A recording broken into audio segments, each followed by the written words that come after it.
le gros projet de 1958, c'est Poésie pour pouvoir, qui est une commande du Südwestfunk, qui pour cela met à sa disposition à la fois son orchestre symphonique complet et le studio de musique électronique qui vient d'être fondé. Pierre Boulez commence à cette époque-là à être déjà connu en France, un peu comme un agitateur culturel. Il trouve que les autorités musicales françaises ne font pas leur boulot. Il découvre qu'en Allemagne, il y a une véritable appétence pour la modernité, pour l'avant-garde. Donc on est quand même à une époque foisonnante en termes de création. De tous les côtés, on est en train d'exploser les formes. C'est vraiment cette époque avec ces pionniers qui se sont lancés vraiment dans cette volonté d'explorer leur temps avec cette aventure, avec l'électronique. J'ai maudit l'intérieur de tes rêves.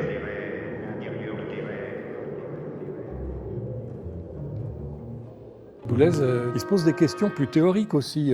Comment concilier une forme, un schéma très strict, et à l'intérieur, mettre de la liberté. Et il pense que l'électronique peut lui permettre d'atteindre ce degré de liberté, qui ne passe pas forcément par l'improvisation ou par le hasard, mais qui donne de la souplesse. Puis on se demande aussi que faire avec l'orchestre symphonique classique issu du 19e siècle, qui est très codifié. Et on sent dans l'air qu'il y a une tendance à vouloir le déstructurer, à vouloir refaire de fond en comble sa géographie, même dans l'espace. Juste avant Poésie pour pouvoir a été créé Gruppen, de son grand ami Stockhausen, qui est pour 3 orchestres spatialisés. Il y a aussi 3 orchestres dans Poésie pour pouvoir. Il y a d'abord 2 orchestres dirigés par un chef, et puis un autre chef qui dirige l'orchestre du haut. Donc il y a ce dialogue aussi. Ce dialogue entre les 2 ensembles, entre les chefs. Dans les tempi, il y a des moments aussi où les orchestres sont désynchronisés volontairement, c'est bien écrit de la main de l'auteur, et où ils doivent à un certain moment se resynchroniser. Donc c'est assez ludique. Il y a un travail d'écoute vraiment passionnant à faire.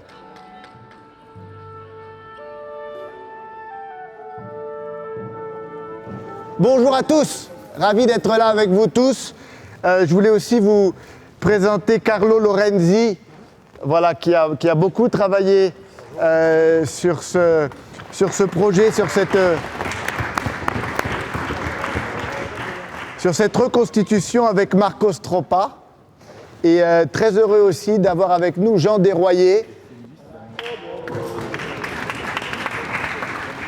Donc vous vous souvenez, au début, il y a d'abord l'électronique pendant un moment. Et je vais vous donner la deuxième mesure, l'intérieur de tes rêves.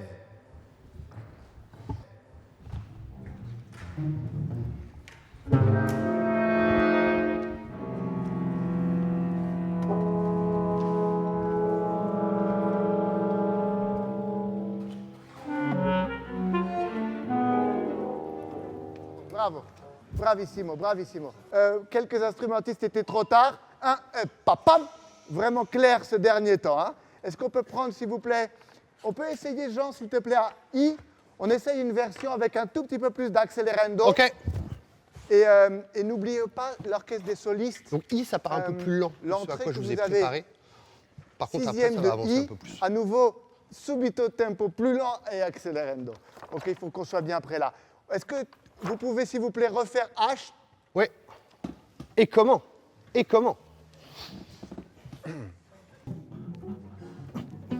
Ouais, super. Boulez est, comme toujours, complètement aux prises avec les questions qui se posent à l'artiste. Par exemple, comment peut-on composer à la fois pour un effectif instrumental et pour une partition électro-acoustique. C'est nouveau à l'époque, on appelle ça la musique mixte. Maintenant, c'est absolument courant, mais on est au balbutiement de quelque chose. Son idée de la musique mixte était une idée assez particulière. C'est l'idée de ne pas utiliser, par exemple, de la synthèse comme c'était un peu la mode à l'époque, ou la méthode souvent choisie par les compositeurs à l'époque, mais de créer une intégration entre le matériel électronique et l'instrument, donc l'orchestre, à partir de la même matière. Donc, du coup, il fallait enregistrer l'orchestre ou des instruments d'orchestre pour pouvoir en faire une électronique.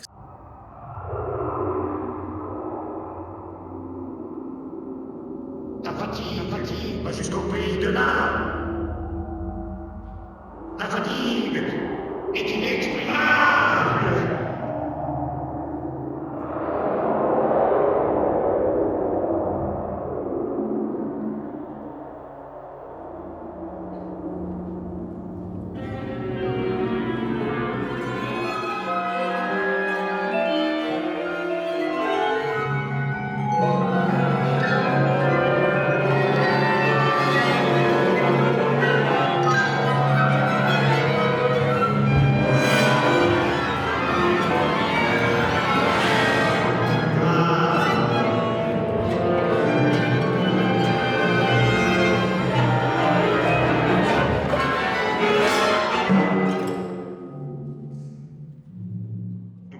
Et puis, la grande question à l'époque chez Boulez, c'est le rapport entre musique et poésie.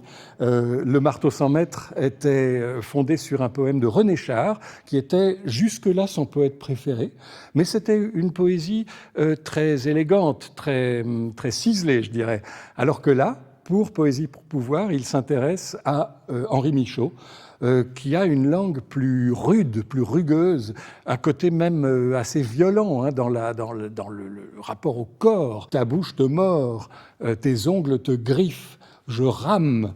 Et donc, il est fasciné par cette poésie incantatoire. Son but à l'époque, c'est de composer une musique qui soit proche de l'hystérie collective, avec quelque chose de magique en même temps. Et donc ça, il le trouve dans la poésie d'Henri Michaud. Dans la maison de la souffrance, tu entres. Je rame.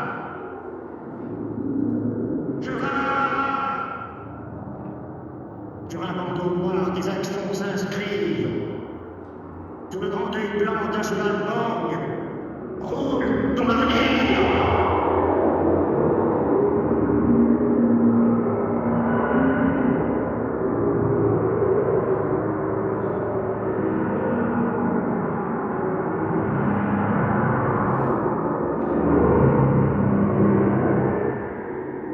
Boulez n'a pas été satisfait de la création du tout. Il a envisagé plus d'une fois de reprendre Poésie pour pouvoir, ce qui prouve tout de même qu'il ne l'avait pas complètement rejetée. C'est une œuvre qui comptait pour lui.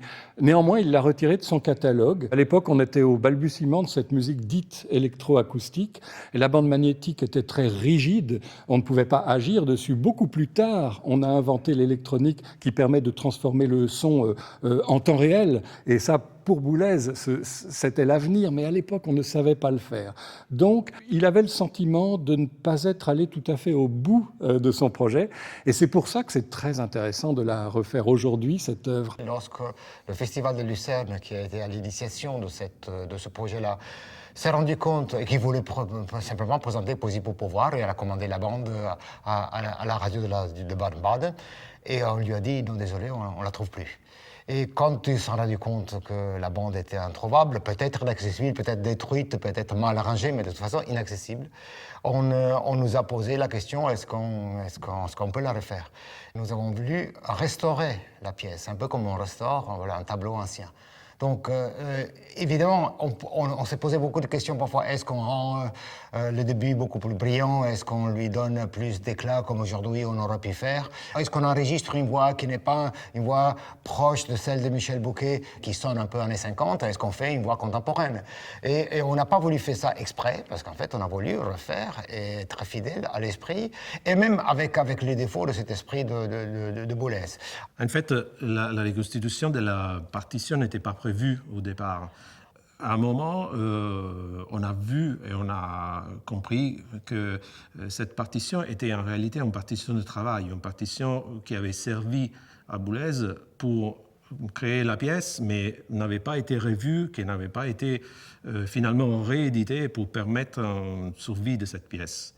Elle avait été abandonnée un peu dans le temps. Donc, on savait que c'était absolument nécessaire refaire la partition pour pouvoir faire quelques travaux, disons, pour remonter la pièce en entier. Et ça a pris longtemps parce que c'était une énorme et longue dictée musicale.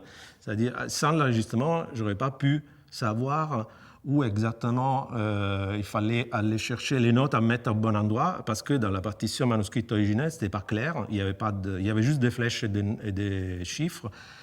mais ce n'était pas clair du tout. Quand j'ai ouvert la partition, ce qui m'a frappé le plus, c'est le côté très divisé. Normalement, quand on a une partie de premier violon, elle peut ne pas être divisée, ou elle peut diviser en 2, ou en 4, c'est plus rare, en 6, en 8. Là, c'est vraiment extrêmement divisé. C'est-à-dire que chaque instrument de l'orchestre est un soliste.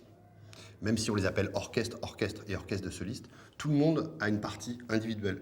Et c'est ça qui est frappant, et d'où la taille de la partition, c'est qu'en fait, comme chacun a une partie unique, et c'est tellement peu usuel, que on doit bien, à un moment donné, noter chaque instrument.